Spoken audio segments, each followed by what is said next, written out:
Hello and welcome student, स्वागत है आपका एसएसटी पे। तो स्टूडेंट जैसा कि आपको पता है, इस टाइम पे हम फिजिक्स की क्लासेस को डिस्कस कर रहे हैं और उसको करते करते आज हम पहुंच गए हैं प्रिज्मेलॉजी चैप्टर पर।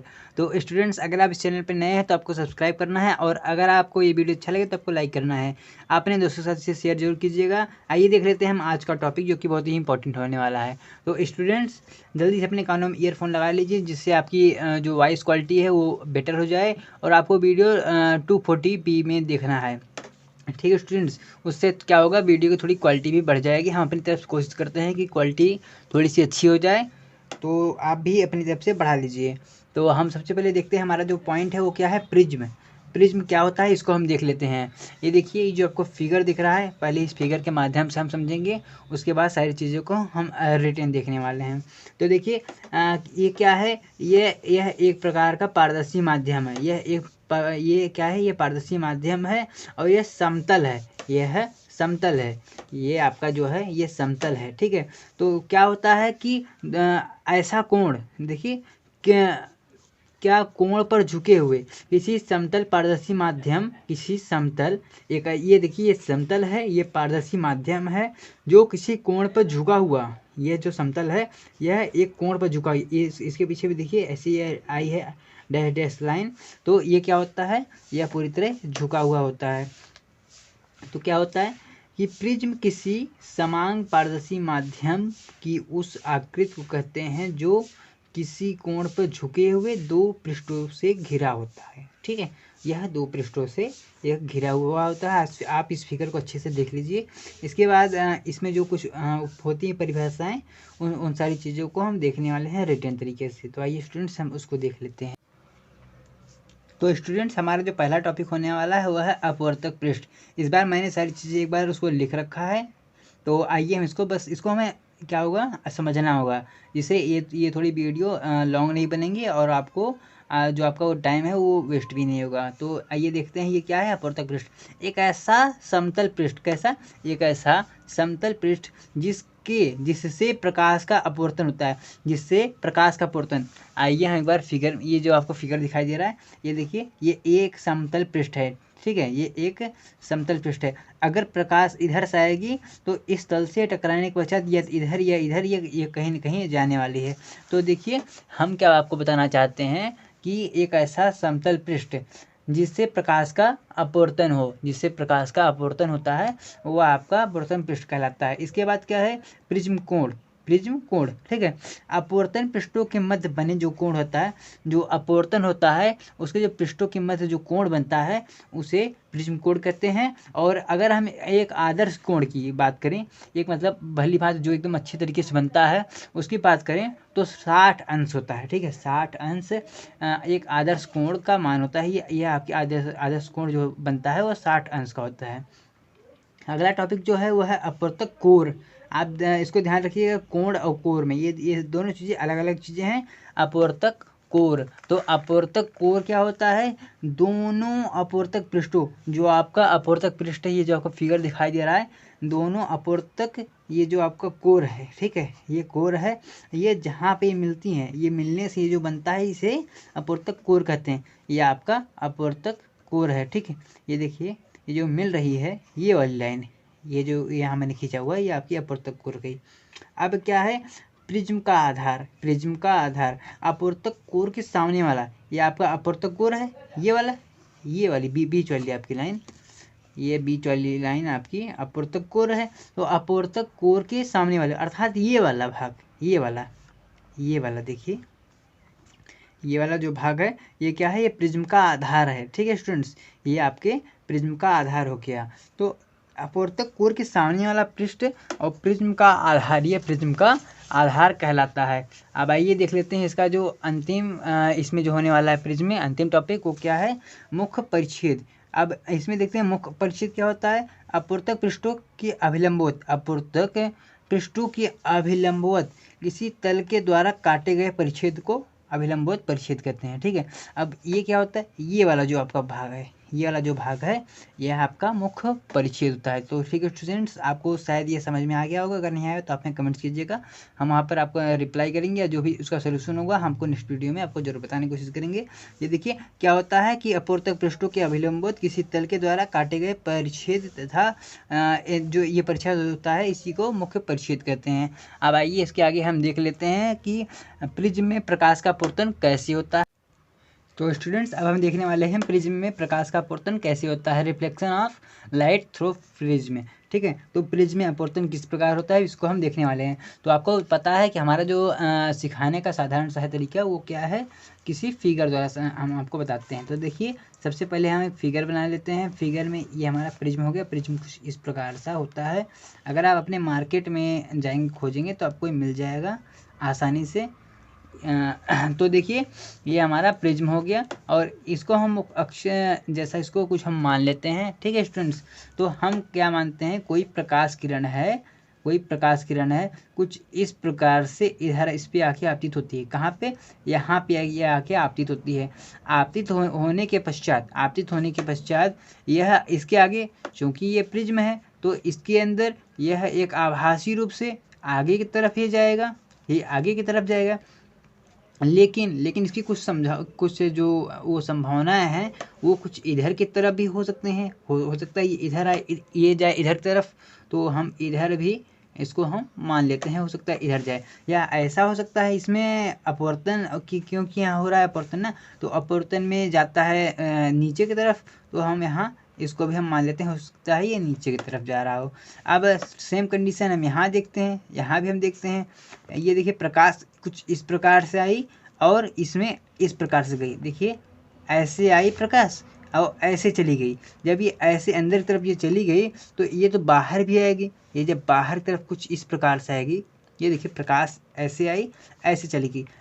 लेकिन हम ऐसा मान सकते हैं कि आगे भी गई है, या इसका इधर अपवर्तन हो गया है, या इधर हुआ है। जब ये इधर आई, हो सकता है ये इस तरफ से ये गई हो, ये निकली हो, या ये अंदर की तरफ ये आई हो, निकली हो, तो या यह कुछ इस तरफ से यह मुड़ गई हो, ऐसा हम मान सकते हैं। देखिए सबसे पहले आप एक बार रिलैक्स हो जाइए और फिर इसको समझिए। कोई प्रकाश किरण ऐसे चलती है, ठीक है, यहाँ पे आई, यह टकराने के पश्चात कुछ इस बिंदु पे आ जाती है, ठीक है, टकराने के पश्चात। लेकिन हम ऐसा मान रहे हैं कि हो सकता है ये आगे की तरफ ये निकल गई हो, ठीक है, हो सकता है ये अंदर की तरफ आ गई हो, प्रिज्म के नीचे से ये आ रही हो, या प्रिज्म के इधर की तरफ ये गई हो, ठीक, ऐसा मान रहे हैं। जब ये इधर निकल आई तो ये कुछ इस प्रकार से बाहर आएगी, या ये इधर भी ये जा सकती है, या ये अंदर की तरफ, या ये पीछे की तरफ बढ़ जाएगी। ठीक है स्टूडेंट्स, तो यह कुछ इस प्रकार से हमारा फिगर बनके तैयार हो जाता है। तो इस फिगर ये जो प्रिज्म है इसका नाम आपको ABC रख देते हैं, ठीक है, ABC रख देते हैं। तो ये देखिए यहाँ जो कोण बन रहा है, ये चूँकि ये आपतित हो रही है और ये आपका परावर्तित या अपवर्तित हो रही है, तो ये आपका कोण क्या हो जाएगा, ये कोण I हो जाएगा, ठीक है।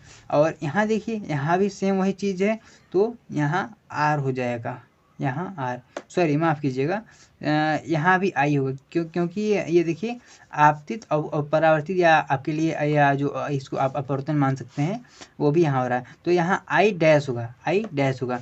अपवर्तित ये कहाँ होगा, ये यहाँ के लिए होगा, ये देखिए ठीक उसी उल्टा है, तो ये आपका R यहाँ पे होगा। और अगर हम यहाँ के लिए देखें तो R डैश यहाँ के लिए होगा। और देखिए इसके बीच जो कोण बनता है इसको हम थीटा कोण बोलते हैं, इसको हम ऐसे लिखते हैं। तो कुछ इस प्रकार से हमारा फिगर बन गया। अब हम इसको समझ लेते हैं कि ये क्या चीज़ें हैं। तो देखिए हम मान लेते हैं हमारा एक ABC है, कांच का एक प्रिज्म है, और जिसमें कोई प्रकाश किरण आ रही है, प्रकाश किरण हम मान लेते हैं P है, ये आ रही है, और ये Q बिंदु पे आके टकराती है। हो सकता है यह NE के द्वारा इसका अपवर्तन हो रहा हो, और ये S पे निकल जाती है R से होते हुए। R आपका ये वाला हो गया बिंदु। देखिए जैसे जैसे आपने फिगर को बनाया हुआ है उससे आपको लिख लेना है, ठीक है। देखिए इसमें कुछ जो इम्पोर्टेंट चीज़ें हैं वो है आपकी विचलन कोण। देखिए विचलन कोण क्या होती है कि आपतित किरण और निर्गत किरण के बीच जो कोण बना होता है, जो आपतित किरण है, निर्गत चाहे इसे आप मान ले चाहे इसे मान ले, इसके बीच ये जो कोण बना होता है, इसके बीच ये जो कोण बना होता है इसे विचलन कोण कहते हैं। ठीक है स्टूडेंट, इसे विचलन कोण कहते हैं। और अगर हमको बताएं कि जो प्रिज्म होता है, प्रिज्म पर जो आपतित किरण होती है, आई होती है, जब उसे बढ़ाया जाता है तो ये जो आपका विचलन कोण है, विचलन कोण ये वाला जो आपका विचलन कोण है, तो इसका मान घट जाता है। अर्थात जब हम आई को बढ़ाएंगे तो ये वाला घट जाएगा। ठीक है, और ये इसमें पर यह क्या कहते हैं, विचलन कोण का मान न्यूनतम हो जाता है, अल्पतम हो जाता है। तो अर्थात ये देखिए, इसको हम कुछ इस प्रकार से लिख सकते हैं, आई प्रोपोर्शनल 1/, ऐसे। ठीक है, अर्थात क्या होगा, जब ये वाला बढ़ेगा तो ये वाला घटेगा, जब ये वाला बढ़ेगा तो ये वाला घटेगा। आई थिंक आपको फिगर में अच्छे से दिख रहा होगा, स्क्रीन में भी। तो ये हमारा कुछ इस प्रकार से अपवर्तन हो गया, इसको हमने समझ लिया, देख लिया। फिर भी अगर आपको ना आए तो हमें आप कमेंट्स कीजिएगा। फिर भी अब इसके आगे हम देखते हैं क्या, प्रकाश का वर्ण विक्षेपण। देखिए अगर कोई प्रिज्म है उसमें वर्ण विक्षेपण कैसे होता है, देखिए तो हम देखने वाले हैं कि देखिए जो आपका प्रकाश होता है वह अनेक रंगों से मिलकर बना, जो आपका श्वेत प्रकाश होता है वह अनेक रंगों से मिलकर बना होता है। और सूर्य की जो प्रकाश होता है, प्रकाश जो पुंज होता है उसे श्वेत प्रकाश कहते हैं। देखिए पहले हम क्या लिखेंगे, प्रकाश का वर्ण विक्षेपण, प्रकाश का वर्ण विक्षेपण, ये हम किसके द्वारा देखने वाले हैं, ये हम प्रिज्म के द्वारा देखने वाले हैं। ठीक है, ये हम प्रिज्म के द्वारा देखने वाले हैं। तो सबसे पहले आप समझिए कि श्वेत प्रकाश होता क्या है। श्वेत प्रकाश क्या होता है, सूर्य का जो प्रकाश होता है, सूर्य के प्रकाश का जो पुंज होता है उसे श्वेत प्रकाश कहते हैं। क्योंकि जब वो एक प्रिज्म से होकर जाता है, जब वो किसी प्रिज्म से होकर जाता है, कुछ इस प्रकार से देखिए ये हमारा प्रिज्म हो गया। ठीक है स्टूडेंट्स, ये हमारा प्रिज्म हो गया, इसका नाम हम ए देते हैं और इसका नाम बी, इसका नाम सी। ये देखिए अगर कोई प्रकाश किरण कुछ इस प्रकार से आती है, हम इसको मान लेते हैं एक ऐसे आभासी या डॉट रूप से कि यह कुछ इस प्रकार से आगे की तरफ जाएगी। ठीक है स्टूडेंट्स, यह आपकी क्या है, यह है श्वेत यह प्रकाश किरण है। ठीक है, यह श्वेत प्रकाश किरण है।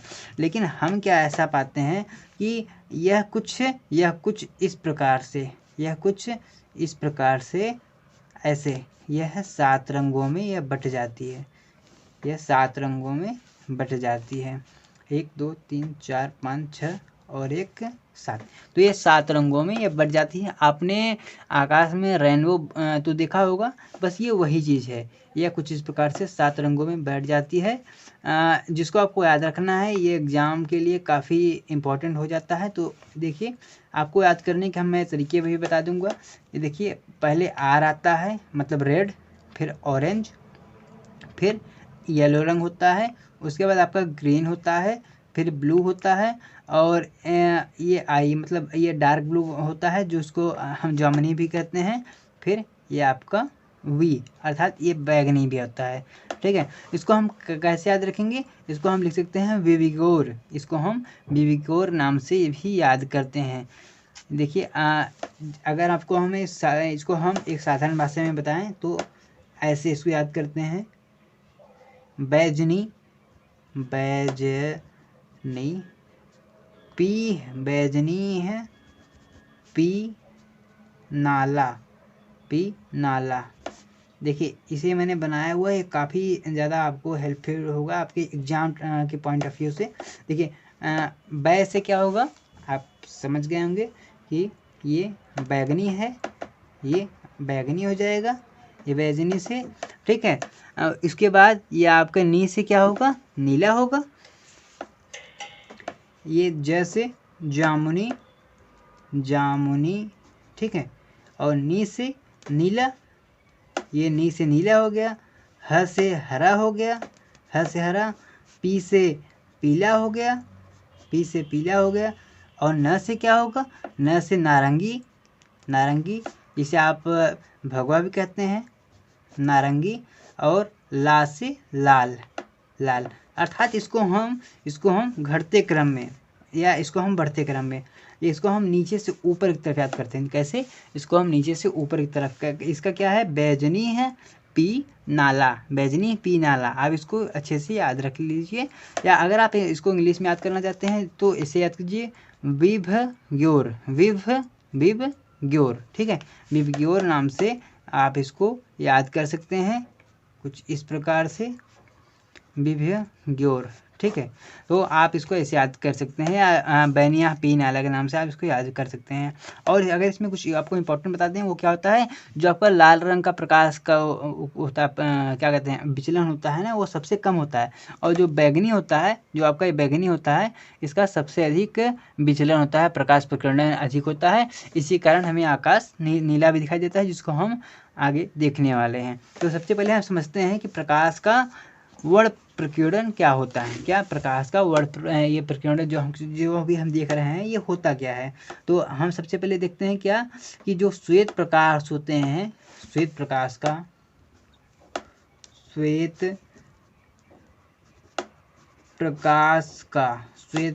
का अनेक रंगों में विभक्त होना, यानी बट जाना, विभक्त होना ही प्रकाश का वर्ण विक्षेपण कहलाता है, वर्ण विक्षेपण कहलाता है। ये क्या हो गया, ये प्रकाश का वर्ण विक्षेपण आपका कहलाता है। तो ठीक है स्टूडेंट्स, अब इसके आगे हम देखने वाले हैं, इसके आगे क्या है, प्रिज्म द्वारा प्रकाश के वर्ण विक्षेपण के कारण। देखिए, अगर हम कारण की बात करें तो क्या होता है कि जब ये इससे गुजरता है तो क्या होता है, इसके अंदर जो छुपे होते हैं, जो अन्य जो होते हैं कलर, वो इसकी तरफ बाहर आ जाते हैं, ठीक है। वह ये देखिए, ये प्रकाश किरण इसको जो जाना चाहिए इधर, लेकिन ये क्या होता है, यह अपना मार्ग भूल जाता है, और यह इसका प्रकीर्णन हो जाता है, जिससे ये 7 रंगों में बढ़ जाता है। इसके अगर आगे हम आपको बता दें, इसके आगे आप देख लीजिए कि आपको देखना है क्या, तरंग दैर्ध्य, जो रंगों की तरंग दैर्ध्य, जो आपके जीके जीएस या क्या कहते हैं, कंपटीशन वालों के लिए भी बहुत ज़्यादा आपके लिए इम्पोर्टेंट हो जाता है, क्वेश्चन पूछ सकता है। देखिए, लाल रंग का जो तरंग दैर्ध्य होता है वो 7800, इसको एंगस्ट्रॉम बोलते हैं, इसको क्या बोलते हैं, एंगस्ट्रॉम। इतने से 6400 एंगस्ट्रॉम होता है। आपका जो नारंगी होता है, जिसे आप ऑरेंज या भगवा कहते हैं, वो 6400 एंगस्ट्रॉम से 1000 एंगस्ट्रॉम तक होता है। पीले का 6000 एंगस्ट्रॉम से 5700 एंगस्ट्रॉम। और हरा, अगर हम हरा की बात करें तो 5700 एंगस्ट्रॉम से 5000 एंगस्ट्रॉम तक होता है। कहाँ तक? 5000 एंगस्ट्रॉम तक होता है। और इसके बाद अगर हम नीला की बात करें, हम एकदम लाइन से क्रम से जैसे जैसे होता है उसी प्रकार से याद कर रहे हैं। ये आपके 5000 एंगस्ट्रॉम से 6400 एंगस्ट्रॉम तक होता है। और नीला के बाद आपका क्या आता है, जामुनी, ठीक है। जामुनी, इसको हम देखते हैं, इसका क्या होता है, 6400 से 4300 एंगस्ट्रॉम होता है। कितना होता है? 4300 एंगस्ट्रॉम होता है। अब हम अगर देखें अंतिम जो हमारा बैगनी होता है, बैगनी का होता है कितना, 4300 एंगस्ट्रॉम से 4000 एंगस्ट्रॉम। ये देखिए, ये हमारा हो गया क्या, तरंग दैर्ध्य। अब इसका जल्दी से एक स्क्रीनशॉट ले लीजिए, जिससे आपको हमेशा याद रहे, या हमारे साथ आप अपने नोट्स में लिखते चलिए। आपको 3 सेकंड दिए जाते हैं इसके लिए। ठीक है। अब देखिए, आपको एक और मैं तरकीब बताता हूँ। अगर आपको ये जो ये बटे हुए थे 7 रंगों में, अगर आपको दोबारा इसे वाइट में लाना है, ये जो आपका श्वेत आया था प्रकाश किरण और ये 7 रंगों में बटा हुआ था, आपको क्या करना है, एक दूसरा प्रिज्म लेना है, उसको उल्टा करके रख देंगे। तो इसके बाद जो आपका होगा प्रकाश प्रकीर्णन, वह क्या होगा, वह श्वेत रंग में हो जाता है, वह श्वेत रंग में हो जाता है। अब आइए हम आपको क्या दिखाते हैं कि इंद्रधनुष कैसे बनता है। इंद्रधनुष कैसे बनता है, इंद्रधनुष कैसे बनता है। तो क्या होता है कि प्रकाश का यह वर्ण विक्षेपण का यह साधारण सा एग्जाम्पल है। और इसमें क्या होता है कि कभी कभी वर्षा के समय क्या होता है, जब धूप निकल जाती है, अगर देखिए बारिश होती रहेगी और धूप निकल जाएगी, तो आकाश में कुछ इस तरीके से, आपने तो देखा ही होगा, आकाश में कुछ इस तरीके से 7 रंगों में बटा हुआ इंद्रधनुष निकलता है।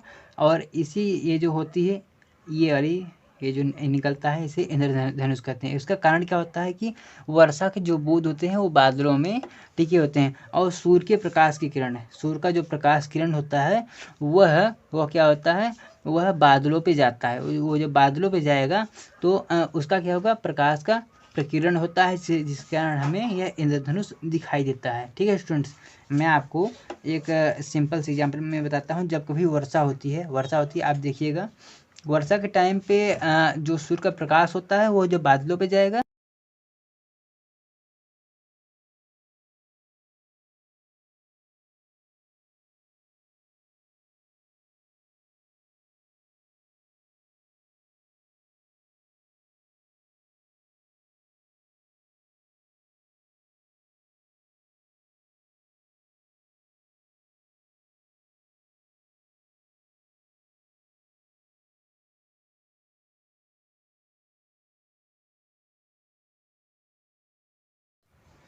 तो स्टूडेंट्स इसके बाद हम देखने वाले हैं कि तारे आकाश में टिमटिमाते क्यों हैं, अर्थात वो चमकते क्यों नहीं हैं। जबकि वो आकाश में होते हैं, तो हम ऐसा भी हम बोल सकते हैं, या हमारे मन में आ सकता है क्वेश्चन कि जो ग्रह होते हैं वो भी तो आकाश में, वो आखिर क्यों नहीं चमकते।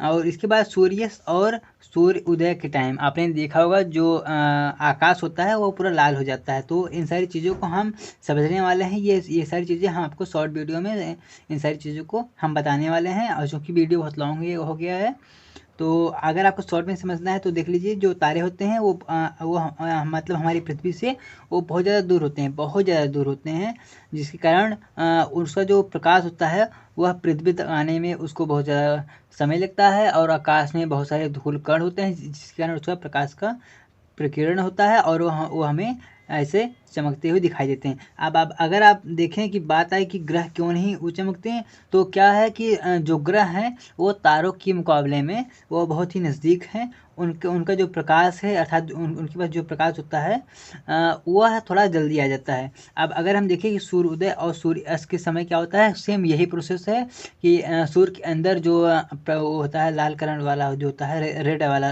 होता है कलर, उसका प्रकीर्णन अधिक होता है, जिसके कारण हमें आकाश दोनों टाइम पे लाल दिखाई देता है। इन सारी चीज़ों को हम आपको डिटेल में अपने शॉर्ट वीडियो में बताने वाले हैं, बारी बारी से तीनों चीज़ों को। तो आप हमारे शॉर्ट वीडियो को भी देखा कीजिए, जहाँ पर हम आपको बहुत सारे फैक्ट्स को वहाँ बताते हैं, और वहाँ पर साइंस रिलेटेड वीडियो भी हम आप रोज डालते हैं। अब देखते हैं हमारा क्या टॉपिक है, प्रकाश का प्रकीर्णन। जब प्रकाश ऐसे किसी माध्यम से गुजरता है जिसमें धूल हो, देखिए यहाँ हम क्या कर रहे हैं, प्रकाश का प्रकीर्णन कर रहे हैं। अभी हमने क्या देखा था, प्रकाश का वर्ण प्रकीर्णन अर्थात किरण का। अब क्या है, प्रकाश का है जिसमें धूल तथा वायु हो, तो धूल तथा वायु के सूक्ष्म कण हो, तो प्रकाश सभी दिशाओं में फैल जाता है। वही चीज़ है ये जो इसमें होता है, सूर्य अस्त वाले में और सूर्य उदय वाले में, ठीक यही चीज़ है।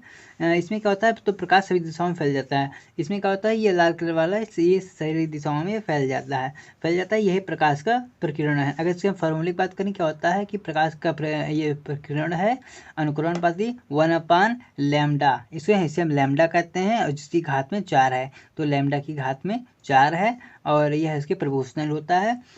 तो ठीक है स्टूडेंट्स, आज की वीडियो के लिए इतना ही। वीडियो बहुत ज़्यादा लंबी भी हो गई है, तो जो चीज़ आपको नहीं समझ में आई हो, आप हमें कमेंट कीजिएगा। अगर आपको वीडियो अच्छी लगी तो आपको लाइक कर देना है, अगर आप नए हैं तो आपको सब्सक्राइब कर देना है, और अपने दोस्तों के साथ आप इसे शेयर जरूर कीजिएगा।